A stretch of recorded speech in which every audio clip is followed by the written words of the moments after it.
E aí galera, tudo bem com vocês? Espero que sim.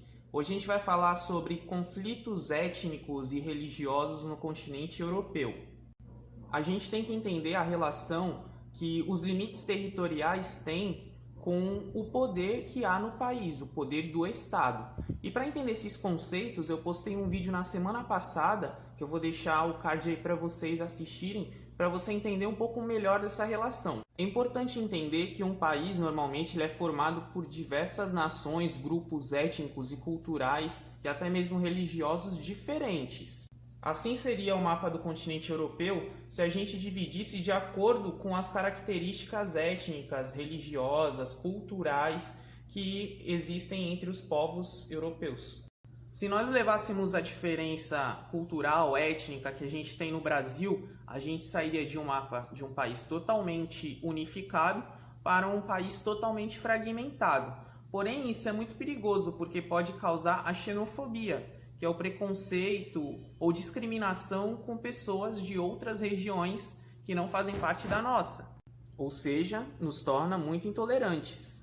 Mas no caso da Europa, como são grupos formados há centenas de anos, até mesmo milhares, isso faz com que haja conflitos entre eles, porque um quer impor a sua cultura e seus costumes ao outro. Um dos conflitos mais emblemáticos da Europa é o da Irlanda do Norte, que é dominado desde o século XVI pelos britânicos. Porém, a partir da independência da República da Irlanda, que é o território abaixo da Irlanda do Norte, eles se intensificaram. A população norte-irlandesa ela é formada por quase 60% de protestantes, que são favoráveis ao domínio dos britânicos. Já a minoria católica é favorável à unificação com a República da Irlanda, pois a maioria da população irlandesa é formada por católicos. Para lutar pela independência da Irlanda do Norte, um grupo de católicos formou um grupo chamado IRA, que traduzindo a sigla significa Exército Republicano Irlandês. O IRA adotou o método de luta armada contra a opressão britânica. Em 1999, o IRA e o governo do Reino Unido assinaram um acordo de paz onde os britânicos prometiam aos norte-irlandeses um governo autônomo e, além disso, ouvir mais a voz dos católicos, que são a minoria da região. Mas anos antes, em 1972, mais precisamente no mês de janeiro, em uma manifestação na cidade de Derry, na Irlanda do Norte, houve o chamado Domingo Sangrento.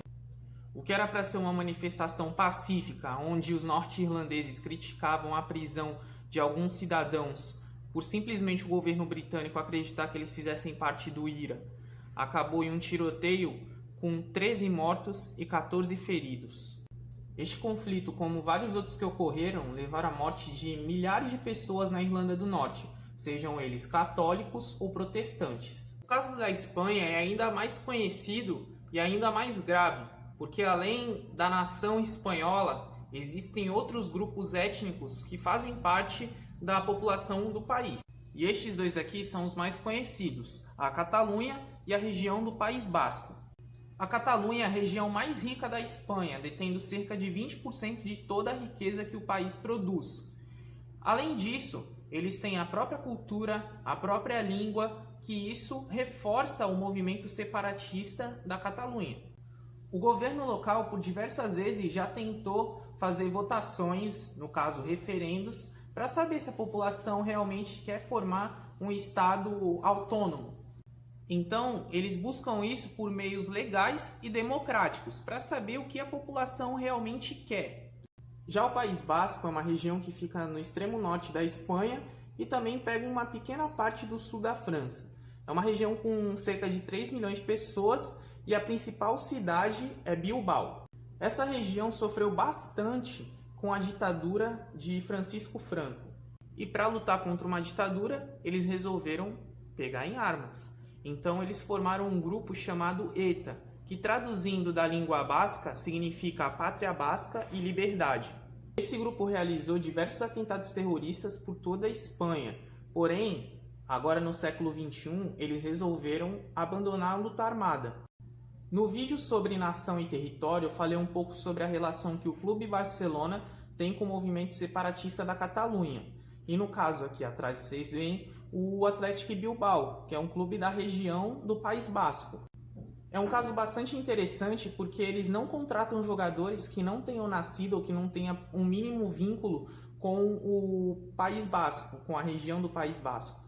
Então o clube ele serve como um reforço da identidade nacional dos bascos. Então, por isso que eles querem manter essa relação dos jogadores, fazerem parte e ter esse sentimento de pertencimento ao País Basco, que eles estão representando uma causa maior do que a deles. Uma curiosidade é que, tirando o Real Madrid e Barcelona, esse é o único clube da Espanha que nunca foi rebaixado no Campeonato Espanhol. Além disso, é o quarto time que tem mais títulos do Campeonato Espanhol e o segundo que tem mais Copas do Rei. A diversidade étnica no continente europeu é gigantesca. A gente poderia falar sobre vários outros casos aqui, mas esses são os mais emblemáticos e principais que você precisa saber. Beleza? Espero que vocês tenham gostado do vídeo. Não esquece de deixar o like, de compartilhar com os colegas e se inscrever no canal se você não está inscrito ainda. Beleza? Valeu!